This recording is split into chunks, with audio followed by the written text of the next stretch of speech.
কক্সবাজার জেলায় রয়েছে ছোট বড় শতাধিক ডেইরি ফার্ম। এর মধ্যে একটি টেকনাফ উপজেলার তরুণ উদ্যোক্তা আব্দুল আজিজ রানার সাদমিম এগ্রো খামার। এই খামারে কয়েক বছর ধরে পালন করা হচ্ছে গরু ও মহিষ। এবারের পশুর হাটে দেখা মিলবে তাদের। বিস্তারিত শুনুন প্রতিবেদনে।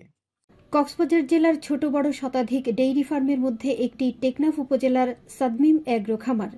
আব্দুল আজিজ রানা নামে এক তরুণ উদ্যোক্তার এই খামারে রয়েছে বড় আকারের ৪২টি গরু ও ৩৪টি মহিষ। ৪ বছর ধরে প্রিন্স, ফাইটার, চাঁদকপাল সহ বিভিন্ন নামে পালিত এসব পশুদের এবার দেখা যাবে উপজেলার পশুর কোরবানির হাটগুলোতে। এতে স্থানীয় তরুণরা স্বাবলম্বী হওয়ার পাশাপাশি দেখছেন আশার আলো, বললেন তরুণ এই উদ্যোক্তা। জীবিকা নির্বাহের জন্য স্থায়ী প্রতিষ্ঠান না থাকায় আমাদের টেকনাফের যারা নতুন তরুণ উদ্যোক্তারা আছেন তারা খামারের প্রতি ঝুঁকছেন। এরই ধারাবাহিকতা এই খামারটি দীর্ঘ ৪ বছর ধরে করে আসছি। ফার্মে গরু লালন পালন করে আশার আলো দেখতে পাচ্ছি বলে মনে হচ্ছে। কর্মসংস্থানের সুযোগ পেয়ে যেমন ভালো লাগে, তেমনি যত্নে লালিত এসব পশু বিক্রি হয়ে গেলে মন খারাপ হয় বলে জানান খামারের কর্মচারীরা। আবার বিচিত্র নামের এসব গরু মহিষ দেখতে এসে আনন্দ পায় শিশুরা। এক বছর পর্যন্ত যদি বেশি বিলি আর খাবার মতো নেলে যাবে আর দোকান দিলাম মাথা অশান দিলাই। এই গরুটার নাম রেখেছে চাঁদকপাল, ফাইটার রাখছে, আর লাগাইছে বরবাদ রাখছে। গরু দেখে আমার অনেক ভালো লাগতেছে।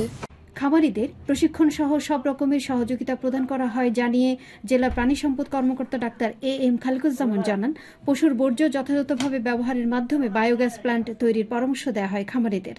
আমাদের খামার পরিচালনার জন্য যতটুকু সাপোর্ট প্রয়োজন সবগুলি আমরা মোটামুটি ইনশিওর করি। এছাড়াও আমরা কিছু তাদেরকে লজিস্টিক সাপোর্ট হিসেবে বিভিন্ন প্রকল্পের মাধ্যমে বিভিন্ন ধরনের সহায়তা যখন আসে আমরা তখন তাদেরকে প্রদান করে থাকি। পশুর বর্জ্যর ভিতর যেগুলো আমাদের হয়তো গোবর আছে, তারপর পোলট্রি লিটার আছে, এই ধরনের যে বর্জ্যগুলো তৈরি হয় আমরা পরিবেশ যাতে দূষিত না হয় জন্য আমরা খামারিদেরকে বায়োগ্যাস প্ল্যান্ট পরামর্শ দিয়ে থাকি এবং জেলাতে বেশ কিছু উপজেলাতে অনেক বড় বড় ধরনের বায়োগ্যাস প্ল্যান্ট স্থাপন করা হয়েছে। প্রাকৃতিক উপায়ে পালিত খামারের এসব গরু মহিষ ধর্মপ্রাণ মুসলমানদের প্রথম পছন্দ হবে, এটাই প্রত্যাশা খামারিদের। নিউজ ডেস্ক, বাংলাদেশ বেতার, কক্সবাজার।